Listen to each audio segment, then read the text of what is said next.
اعوذ باللہ من الشیطان الرجیم، بسم اللہ الرحمن الرحیم۔ کربلا کی درد بھری داستان کا پارٹ 2 آپ کی خدمت میں حاضر ہے۔ ملاحظہ کیجئے، حضرت امام علی مقام رضی اللہ تعالی عنہ نے حضرت مسلم بن عقیل رضی اللہ تعالی عنہ کو کوفہ روانہ فرمایا اور اہل کوفہ کو تحریر فرمایا کہ تمہاری استدعا پر ہم حضرت مسلم بن عقیل رضی اللہ تعالی عنہ کو روانہ کرتے ہیں، ان کی نصرت اور حمایت تم پر لازم ہے۔ حضرت مسلم کے 2 فرزند محمد اور ابراہیم رضی اللہ تعالی عنہ، جو اپنے باپ کے بہت پیارے بیٹے تھے، اس سفر میں آپ کے ساتھ چلے گئے۔ حضرت مسلم رضی اللہ تعالی عنہ نے کوفہ پہنچ کر مختار بن ابی عبید کے مکان پر قیام فرمایا۔ آپ کی تشریف آوری کی خبر سن کر جوک مخلوق آپ کی زیارت کو آئی اور 12,000 سے زیادہ تعداد نے آپ کی دست مبارک پر حضرت امام علی مقام رضی اللہ تعالی عنہ کی بیعت کی۔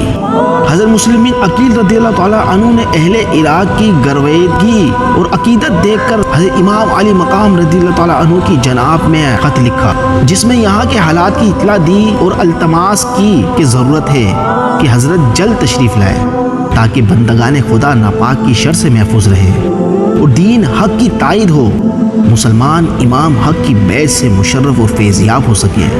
اہل کوفہ کا یہ جوش دیکھ کر حضرت نعمان بن بشیر صحابی نے، جو اس زمانے میں حکومت شام کی جانب سے کوفے کے گورنر تھے، اہل کوفہ کو مطلع کیا کہ یہ بیعت یزید کی مرضی کے خلاف ہے اور وہ اس پر بہت بھڑکے گا۔ لیکن اتنی اطلاع دے کر ضابط کی کارروائی پوری کر کے حضرت نعمان بن بشیر خاموش ہو بیٹھے اور اس معاملے میں کسی قسم کی دست اندازی نہ کی۔ مسلم بن یزید حضرمی اور عمارہ بن ولید بن عقبہ نے یزید کو اطلاع دی کہ حضرت مسلم بن عقیل رضی اللہ تعالی عنہ تشریف لائے ہیں اور اہل کوفہ میں ان کی محبت اور عقیدت کا جوش دم بدم بڑھ رہا ہے۔ ہزارہ آدمی ان کے ہاتھ پر امام علی مقام رضی اللہ تعالی عنہ کی بیعت کر چکے ہیں اور نعمان بن بشیر نے اب تک کوئی کارروائی ان کے خلاف نہیں کی، نہ انسدادی تدابیر عمل میں لائے۔ یزید نے یہ اطلاع پاتے ہی نعمان بن بشیر کو معزول کیا اور عبید اللہ بن زیاد کو، جو اس کی طرف سے بصرہ کا والی تھا، ان کا قائم مقام کیا۔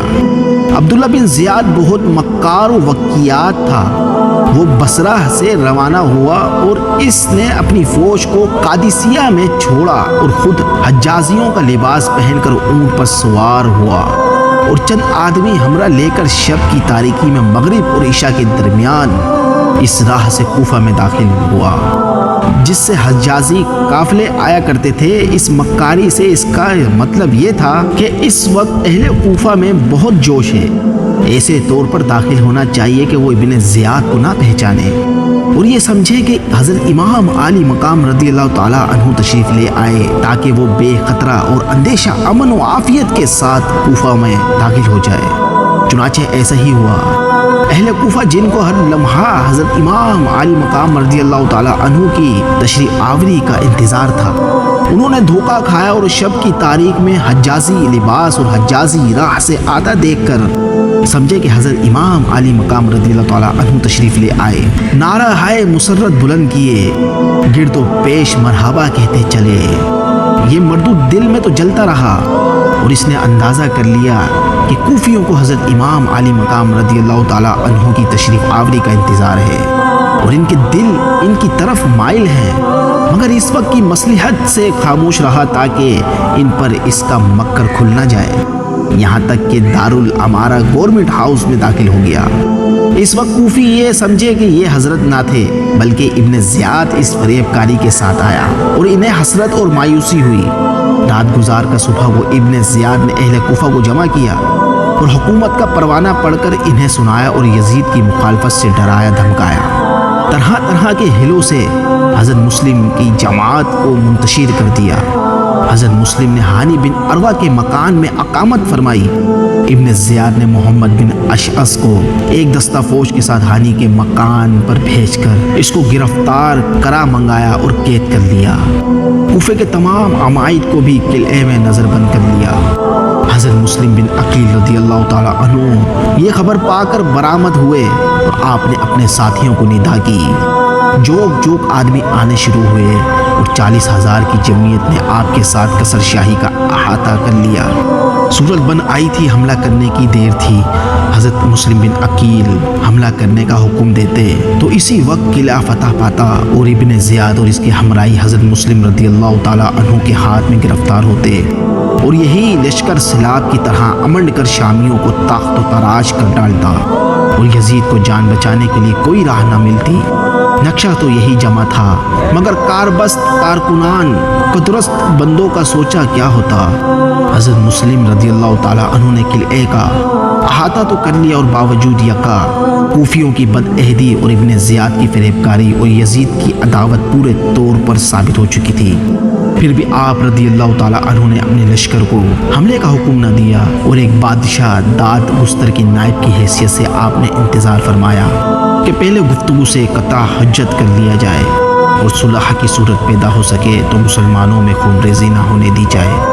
آپ اپنے اس پاک ارادے سے انتظار میں رہے اور اپنی احتیاط کو ہاتھ سے نہ دیا۔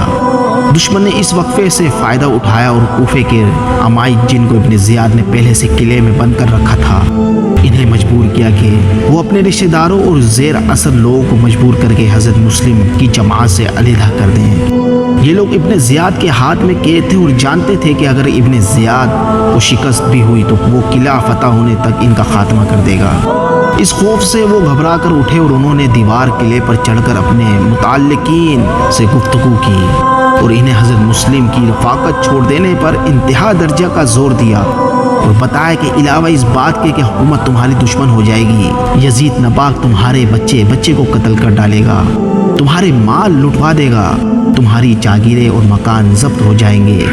یہ اور مصیبت ہے کہ اگر تم امام مسلم کے ساتھ رہے تو ہم جو ابن زیاد کے ہاتھ میں قید ہیں قلعے کے اندر مارے جائیں گے۔ اپنے انجام پر نظر ڈالو، ہمارے حال پر رحم کرو، اپنے گھروں پر چلے جاؤ۔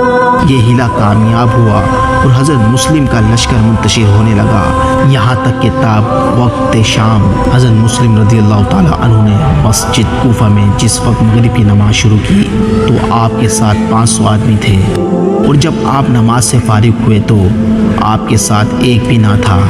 تمناؤں کے اظہار اور التجاؤں کے تومار سے جس عزیز مہمان کو بلایا تھا اس کے ساتھ یہ وفا ہے کہ وہ تنہا ہے اور ان کی رفاقت کے لیے کوئی ایک بھی موجود نہیں۔ کوفہ والوں نے حضرت مسلم رضی اللہ تعالیٰ عنہ کو چھوڑنے سے پہلے غیرت اور حمیت سے قطع تعلق کیا اور انہیں ذرا پرواہ نہ ہوئی کہ قیامت تک تمام عالم میں ان کی بے ہمتی کا شہرہ رہے گا اور اس بزدلانہ بے مروتی اور نامردی سے وہ رسوائے عالم ہوں گے۔ حضرت مسلم اس غربت اور مسافرت میں تنہا رہ گئے، کدھر جائیں، کہاں قیام کریں۔ حیرت کوفے کے تمام مہمان خانوں کے دروازے بند کر دیے گئے تھے، ان کے لیے تانتا باندھ دیا گیا تھا۔ نادان بچے ساتھ ہیں، کہاں انہیں لٹائیں، کہاں سلائیں۔ کوفے کے وسیع خطے میں 2-4 گز زمین حضرت مسلم کے شب گزارنے کے لیے نظر نہیں آتی۔ اس وقت حضرت مسلم رضی اللہ تعالیٰ عنہ کو امام علی مقام رضی اللہ تعالیٰ عنہ کی یاد آتی ہے اور دل تڑپا دیتی ہے۔ وہ سوچتے ہیں کہ میں نے امام علی مقام رضی اللہ تعالیٰ عنہ کی جناب میں خط لکھا، تشریف آوری کی التجا کی ہے اور اس بدعہد قوم کے اخلاص اور عقیدت کا ایک دلکش نقشہ امام علی مقام رضی اللہ تعالیٰ عنہ کے حضور پیش کیا ہے اور تشریف آوری پر زور دیا ہے۔ یقیناً حضرت امام علی مقام رضی اللہ تعالیٰ عنہ میری التجا رد نہ فرمائیں گے اور یہاں کے حالات سے مطمئن ہو کر ماں اہل عیال چل پڑے ہوں گے۔ یہاں انہیں کیا مصائب پہنچیں گے اور چمن زہرا کی جنتی پھولوں کو اس بے مہری کی تپش کیسے گزن پہنچائے گی۔ یہ غم الگ دل کو گھائل کر رہا تھا اور اپنی تحریر پر شرمندگی اور انفعال اور حضرت امام علی مقام رضی اللہ تعالیٰ عنہ کے لیے خطرات علیحدہ بے چین کر رہے تھے اور موجودہ پریشانی جدا دامن گیر تھی۔ اس حالت میں حضرت مسلم بن عقیل رضی اللہ تعالیٰ عنہ کو پیاس معلوم ہوئی۔ ایک گھر کے سامنے نظر پڑی جہاں طوع نامی ایک عورت موجود تھی۔ اس سے آپ نے پانی مانگا، اس نے آپ کو پہچان کر پانی دیا اور اپنی سعادت سمجھ کر آپ کو اپنے مکان میں فروکش کیا۔ اس عورت کا بیٹا محمد ابن اشعث کا گرگا تھا۔ اس نے فوراً ہی اس کو خبر دی اور اس نے ابن زیاد کو اس پر مطلع کیا۔ عبید اللہ ابن زیاد نے عمر بن حریث اور محمد بن اشعث کو بھیجا۔ ان دونوں نے ایک جماعت ساتھ لے کر طوعا کے گھر کا احاطہ کیا اور چاہا کہ حضرت مسلم کو گرفتار کر لیں۔ حضرت مسلم رضی اللہ تعالی عنہ اپنی تلوار لے کر نکلے اور بنا چاری آپ نے ان ظالموں سے مقابلہ شروع کیا۔ انہوں نے دیکھا کہ حضرت مسلم رضی اللہ تعالی عنہ اس جماعت پر اس طرح ٹوٹ پڑے جیسے شیر ببر گلا گوسپن پر حملہ آور ہو۔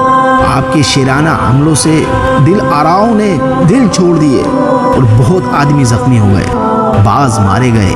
معلوم ہوا کہ بنی ہاشم کے اس جوان سے نامردان کوفہ کی یہ جماعت نبرد آزما نہیں ہو سکتی۔ اب تجویز کی کہ کوئی چال چلنی چاہیے اور کسی فریب سے حضرت مسلم پر قابو پانے کی کوشش کی جائے۔ یہ سوچ کر امن و صلح کا اعلان کر دیا اور حضرت مسلم سے عرض کیا کہ ہمارے آپ کے درمیان جنگ کی ضرورت نہیں، نہ ہم آپ رضی اللہ تعالیٰ عنہ سے لڑنا چاہتے ہیں۔ مدعا صرف اس قدر ہے کہ آپ ابن زیاد کے پاس تشریف لے چلیں اور اس سے گفتگو کر کے معاملہ طے کر لیں۔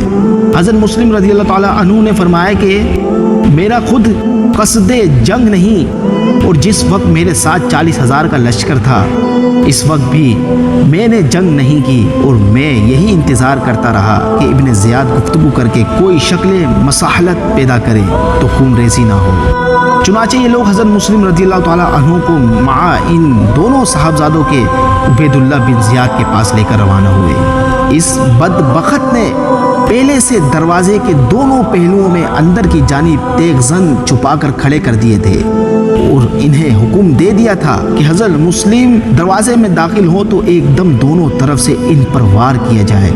حضرت مسلم کو اس کی کیا خبر تھی اور آپ اس مکاری اور قیادی سے کیا واقف تھے؟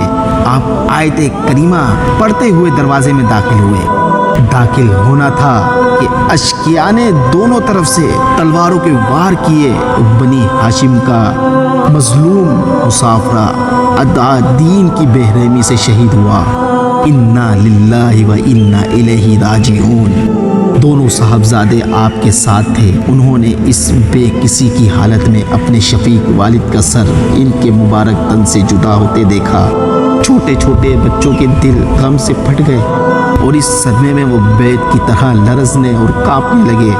ایک بھائی دوسرے بھائی کو دیکھتا تھا اور ان کی سرمگے آنکھوں سے خونی اشک جاری تھے، لیکن اس مار کا ستم میں کوئی ان نادانوں پر رحم کرنے والا نہ تھا۔ ستمگاروں نے ان نونہالوں کو بھی تیغ ستم سے شہید کیا اور ہانی کو قتل کر کے سولی چڑھایا۔ ان تمام شہیدوں کے سر نیزوں پر چڑھا کر کوفے کے گلی کوچوں میں پھرائے گئے اور بے حیائی کے ساتھ کوفیوں نے اپنی سنگ دلی اور مہمان کشی کا عملی طور پر اعلان کیا۔ یہ واقعہ 3 ہجری ذی الحجہ 20 کا ہے۔ اسی روز مکہ مکرمہ سے حضرت امام حسین رضی اللہ تعالیٰ عنہ کوفے کی طرف روانہ ہوئے۔